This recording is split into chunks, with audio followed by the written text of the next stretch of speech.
Welcome students. आज हम कार्यपालिका विधायिका के पश्चात जिस संस्था की हम बात करेंगे वह है न्यायपालिका। हम सभी जानते हैं सरकार के 3 अंग हैं। 2 अंगों की हमने चर्चा की है। कार्यपालिका जो कानून को लागू करती है, कानून व्यवस्था को बनाए रखती है, और इसके अतिरिक्त जो है वह किसी भी देश की नीतियों को के निर्माण में और देश की सुरक्षा, देश की विदेश नीति और सारे ऐसे महत्वपूर्ण कार्य करती है, जिसके कारण यह सर्वाधिक महत्वपूर्ण संस्था बन गई है और ये मुख्य रूप से ये सरकार का पर्याय हो गई। दूसरी ओर विधायिका है जो मुख्य रूप से कानून निर्माण का काम करती है और उसका महत्व धीरे धीरे घट रहा है, जिससे एक प्रकार के संतुलन बिगड़ने का खतरा है। तीसरी संस्था जो एक महत्वपूर्ण संस्था है उसे हम कहते हैं न्यायपालिका। न्यायपालिका मुख्य रूप से वह संस्था है जो समाज में न्याय स्थापित करने का काम करती है। एक संगठित समाज के संचालन में सबसे महत्वपूर्ण आवश्यकता इस बात की है कि लोगों को सामाजिक संगठन से ये अपेक्षा रहे कि वह उसके साथ न्याय कर रही है, या जिस व्यवस्था में वो रह रहे हैं वो न्यायोचित है, न्याय सम्मत है, तर्क सम्मत है, और उसमें रह करके ही उसका जीवन न केवल संभव है बल्कि दिनों दिन जीवन में सुधार, जीवन को बेहतर बनाने में जो मदद मिलती है वो समाज में रह करके ही मिलेगी। या यूँ कहें कि समाज के प्रति विश्वास पैदा करना, संगठन के प्रति लोगों का विश्वास जीतने का जो सबसे बड़ा माध्यम है वह है न्यायपालिका। लोगों को यह विश्वास हो कि जहाँ वो रह रहा है, जिस संगठन में वो रह रहा है, जिस इर्द गिर्द वो रह रहा है, जिस कलेक्टिविटी में वो रह रहा है, उसमें उसके प्रति किसी प्रकार के अन्याय की संभावना नहीं है, और यदि किसी प्रकार का अत्याचार होता है, अन्याय होता है, तो वहाँ पर एक ऐसी संस्था है जो उनके साथ न्याय करेगी और अन्यायी को, अत्याचारी को जो है वो दंडित करने का काम करेगी। तो इसलिए एक संगठित समाज के लिए एक अत्यंत महत्वपूर्ण संस्था न्यायपालिका का होना अति आवश्यक है। यदि न्यायपालिका नहीं है, लोगों को विश्वास नहीं है, तो फिर वो समाज छिन्न भिन्न होने का खतरा लगातार बना रहता है। इसलिए न्यायपालिका का एक अपना महत्व है। जैसे जैसे समाज विकसित होता गया, न्यायपालिका का महत्व बढ़ता गया। न्यायपालिका सबसे प्रथम बात कर लें, न्यायपालिका का गठन कैसे होता है। तो सबसे पहले कौन से व्यक्तियों से मिलकर के बनता है। साधारण तरीके से किसी भी देश में चले जाएंगे तो न्यायपालिका का गठन उन व्यक्तियों से होता है जो कानून के मुख्य रूप से जानकार होते हैं, जिसको हम कानूनविद, विधिविद कह सकते हैं, और उन्हीं लोगों से मिलकर के जो है न्यायपालिका का गठन किया जाता है। चाहे आप ब्रिटेन जाएं, अमेरिका जाएं, या किसी अफ्रीका या किसी एशिया के देश में चले जाएं, हर जगह न्यायपालिका का गठन वैसे व्यक्ति से होता है जिन्हें न्याय का विशेष ज्ञान, न्याय करने के लिए कानून का विशेष ज्ञान होना जरूरी है। तो कानूनविदों से, न्याय जो है विधिविदों से जो है मिल करके न्यायपालिका बनती है। अब न्यायपालिका के ये सदस्य का चुनाव 3 प्रकार से देखा गया है। या तो जनता के द्वारा किया जाता है, जैसा कि स्विट्ज़रलैंड में है, स्विट्ज़रलैंड के बहुत सारे कैंटन में है, अमेरिका के कई राज्यों में है, और भारत में भी यदि देखें तो पंचायत स्तर पर सरपंच जैसे व्यक्ति का चुनाव किया जाता है, और जिनसे उम्मीद की जाती है कि वो अपने क्षेत्र में न्याय को स्थापित करेगा, कानून को स्थापित करेगा, कानून सम्मत व्यवहार करने के लोगों को बाध्य करेगा, और जो उस दायरे से बाहर जाता है उसको दंडित करने का काम करेगा। दूसरा है विधायिका द्वारा चयनित। बहुत सारे जगहों में, खास करके स्विट्ज़रलैंड में, केंद्रीय जो न्यायपालिका है उसका चुनाव वहाँ की विधायिका के दोनों सदनों की संयुक्त बैठक में होता है। इसी प्रकार अमेरिका में प्रपोज नाम जो न्यायाधीश हैं उनके नाम का प्रस्ताव तो कार्यपालिका की तरफ से आता है, परंतु अंतिम मोहर जो है वो सीनेट यानी विधायिका के उच्च सदन के द्वारा लगाई जाती है। तीसरी और सर्वाधिक लोकप्रिय जो जो जो व्यवस्था है वो मुख्य रूप से कार्यपालिका के द्वारा नियुक्ति है। जैसे भारत में होता है, जैसे जैसे जैसे ब्रिटेन में होता है, जैसे जापान में होता है, और जैसे अमेरिका में भी नाम उनके द्वारा प्रस्तावित किया जाता है। सब जगह न्यायपालिका के सदस्यों का चुनाव मुख्य रूप से कार्यपालिका के द्वारा किया जाता है। दूसरी बात आती है कि कितने समय के लिए चुना चाहिए। इसमें दो प्रकार की प्रथाएं हैं। एक तो निश्चित अवधि के लिए, जैसे 5 साल के लिए, 4 साल के लिए, 6 साल के लिए, जैसा कि जहाँ चुनाव होता है जनता के द्वारा, वहाँ इसी प्रकार की विधि अपनाई जाती है। और दूसरी व्यवस्था यह है कि आजीवन, एक बार चुन लिए जाने के बाद वो आजीवन उसमें पद पर रहता है बिना किसी भय के। और जब बिना किसी भय के होता है तो उनका व्यवहार बिल्कुल निष्पक्ष होता है, किसी दबाव रहित होता है, किसी किसी किसी प्रकार के प्रलोभन रहित होता है, और उससे आप जो है निष्पक्ष और स्वतंत्र जो है व्यवहार की कामना कर सकते हैं, जो किसी भी न्यायपालिका के लिए अत्यंत आवश्यक है। जैसे अमेरिका में एक बार चुने जाने के बाद आजीवन अपने पद पर रहता है, वैसे वो 65 साल की आयु के पश्चात वो, यदि उसने 5 साल कर लिया है, 5 साल उस पद पर रहा है, तो अपना पद त्याग सकता है। भारत में भी जो है लगभग 65 वर्ष की आयु है, जो लगभग आजीवन है। जापान में भी आयु जो है 70 वर्ष के करीब है। तो इस तरह से लगभग आजीवन की व्यवस्था है। तो दो प्रकार की चीज़ें पाई गई। तो इस प्रकार से कानूनविदों से मिल करके और चुनाव की प्रक्रिया जो जो भिन्न भिन्न जगह भिन्न भिन्न है, उन चुनाव प्रक्रिया से गुजर करके जो है न्यायपालिका का गठन होता है। दूसरा जो महत्वपूर्ण कार्य कि न्यायपालिका करती क्या है। धीरे धीरे न्यायपालिका का कार्य क्षेत्र बढ़ता गया है और न्यायपालिका जो है आज के दिनों में काफ़ी व्यापक भूमिका का निर्वहन करती है। इनको हम कई वर्गों में बांट करके देख सकते हैं।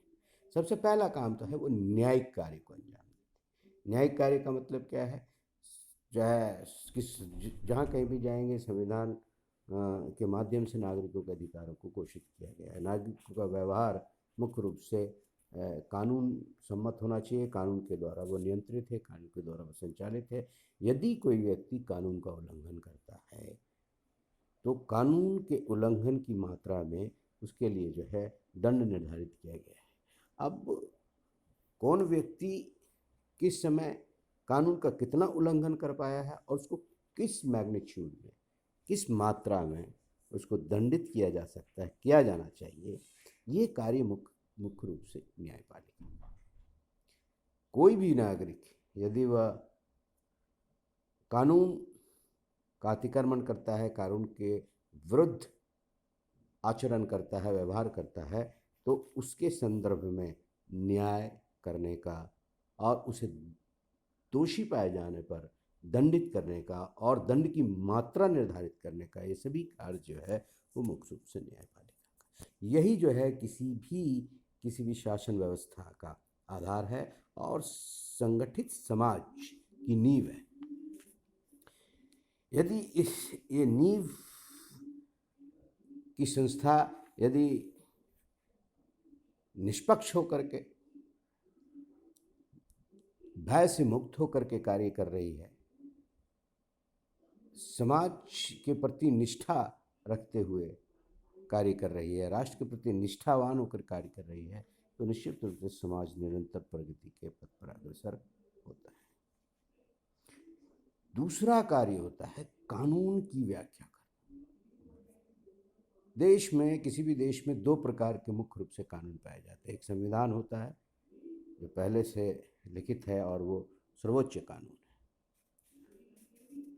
दूसरा, उस संविधान के द्वारा जो संस्थाएं हैं जिसको मूल रूप से विधायिका कहते हैं और विधायिका या कार्यपालिका कहते हैं, यह भी विधायिका मुख्य रूप से कानून का निर्माण करती है। कार्यपालिका भी अपने आदेशों से कई बार कानून का निर्धारण करती है या कानून को लागू करने का काम करती है, उसका एक इंटरप्रिटेशन करती है। इंटरप्रिटेशन या व्याख्या सही है या नहीं, कोई भी कानून के जो शब्द हैं उसके क्या अर्थ हैं, कितने अर्थ हैं, संकुचित अर्थ हैं, व्यापक अर्थ हैं, ये सभी चीज़ों को तय करने का काम जो है वो किसको दिया गया है? न्यायपालिका को। हर देश में न्यायपालिका का एक काम है कि जब भी किसी कानून के संदर्भ में, चाहे वो संविधान के प्रावधान हो या जो है विधायिका के द्वारा निर्मित कोई विधान हो, यदि किसी विधान की किसी धारा, किसी शब्द, या पूरे संदर्भ में यदि किसी प्रकार का विवाद उत्पन्न होता है कि इसका वास्तविक अर्थ क्या है, तो उस अर्थ को स्पष्ट करने के लिए जो है एक व्याख्या की आवश्यकता होती है, और स्वतंत्र और निष्पक्ष व्याख्या और सही और सटीक व्याख्या जो है करने की क्षमता केवल न्यायपालिका में ही है, क्योंकि उसमें जो बैठे लोग हैं वो कानूनविद हैं, विधिविद हैं, और वो जानते हैं कि जो है किस कानून का किस प्रकार से किस संदर्भ में जो है व्याख्या की जानी चाहिए। तो कानून की व्याख्या is very important act of judiciary. तीसरी बात है कि आजकल बहुत सारे संघीय राज्य हैं, बड़े बड़े शक्तिशाली जो राज्य हैं वो संघीय राज्य हैं। जहाँ संघ व्यवस्था है वहाँ पर आधार क्या है संघ का, कि भिन्न भिन्न इकाइयों ने मिल करके आपस में एक समझौता किया और एक संघ का निर्माण किया। तो यहाँ पर दो पार्टी हो जाती है, एक संघ है और एक राज्य है। राज्य में भी बहुत सारे राज्य हैं। तो संघ है और राज्य है, जैसे अमेरिका है, जैसे भारत है, एक संघ है। अमेरिका में 50 राज्य हैं, भारत में एक संघ है और जो है 30 राज्य। इस सभी राज्य संघ के अपने अपने अधिकार क्षेत्र हैं, कार्य क्षेत्र हैं, और सभी के ये कार्य क्षेत्र जो है वो संविधान के द्वारा निर्धारित है। लेकिन विवाद की संभावना हमेशा बनी रहती है उसी कानून को, संविधान को लेकर के, कि किसको कितने अधिकार दिए गए। ये झगड़ा संघ और राज्य के बीच हो सकता है, राज्य और राज्य के बीच हो सकता है, राज्य और संघ, कुछ राज्य एक तरफ हों और अन्य राज्य एक तरफ हों। तो इस तरह से कई तरह से ये विवाद उत्पन्न हो सकते हैं, और ये आपस में ये जो है संघर्ष की स्थिति बन सकती है और राष्ट्र छिन्न भिन्न हो सकता है। ऐसी अवस्था में जब विवाद उत्पन्न हो अधिकार को लेकर के, किसके अधिकार कहाँ शुरू होते हैं, कहाँ ख़त्म होते हैं, है ना, जो डिलिमिटेशन ऑफ जुरिस्डिक्शन है, डिलिमिटेशन ऑफ पावर है, उसको का निर्धारण करने की आवश्यकता हो, तो ये कार्य भी जो है वह न्यायपालिका को दिया जाता है। और इस प्रकार से देखा गया है कि न्यायपालिका ने ही संघीय संरचना में विवादों का सुलटारा किया है और बहुत ही सफलतापूर्वक व्यवस्था के संचालन को जो है उन्होंने सुचारू रूप से चलाने में अपना योगदान किया है। यदि न्यायपालिका नहीं हो तो ये आपस में लड़ करके ये व्यवस्था छिन्न भिन्न होने की संभावना लगातार बनी रहती है। तो संघीय व्यवस्था की रक्षा करने का एक बड़ा महत्वपूर्ण कार्य जो है वो न्यायपालिका ने उन देशों में ले लिया है जहाँ पर व्यवस्था संघीय है। एक और चीज़, संविधान की रक्षा। लगभग ब्रिटेन को यदि छोड़ दें तो पूरे संसार में जो व्यवस्था आपको देखने के लिए मिलेगी वो लिखित संविधान की। लिखित संविधान में बहुत सारी चीज़ें हैं, और लिखित संविधान ही वहाँ की कार्यपालिका को, न्यायपालिका को, केंद्र स्तर पर केंद्रपालिका, न्यायपालिका, केंद्रपालिका और विधायिका राज्य स्तर पर या जो है स्थानीय स्तर पर, सभी प्रकार की जितनी भी संस्थाएं हैं जो सत्ता या शक्ति का उपभोग करती हैं, इन सभी को अधिकार देने का काम संविधान करती है। और जब संविधान करती है तो सभी, यदि संविधान के खींचे गए दायरे के भीतर यदि अपना कर्तव्य का निर्वहन करते हैं तो किसी प्रकार की समस्या नहीं होती। लेकिन हमेशा ये संभावना बनी रहती है कि टकराव होगा, एक दूसरे के सीमा में लोग घुसेंगे, हस्तक्षेप करेंगे, अधिकारों का अतिक्रमण का प्रयास करेंगे। ऐसी अवस्था में संविधान जो एक अभिलेख है उसकी रक्षा करने का दायित्व, कि संविधान दरअसल क्या चाहता है, संविधान निर्माता की मंशा क्या थी, इसके संदर्भ में संविधान की व्याख्या करना, संविधान के प्रावधानों की व्याख्या करना, और संविधान के प्रावधानों के अनुरूप विभिन्न संस्थाओं को जो अधिकार दिए गए हैं उन अधिकारों की व्याख्या करना और उनके अधिकार को बताना कि उनकी व्यापकता क्या है, उनकी सीमाएं क्या है।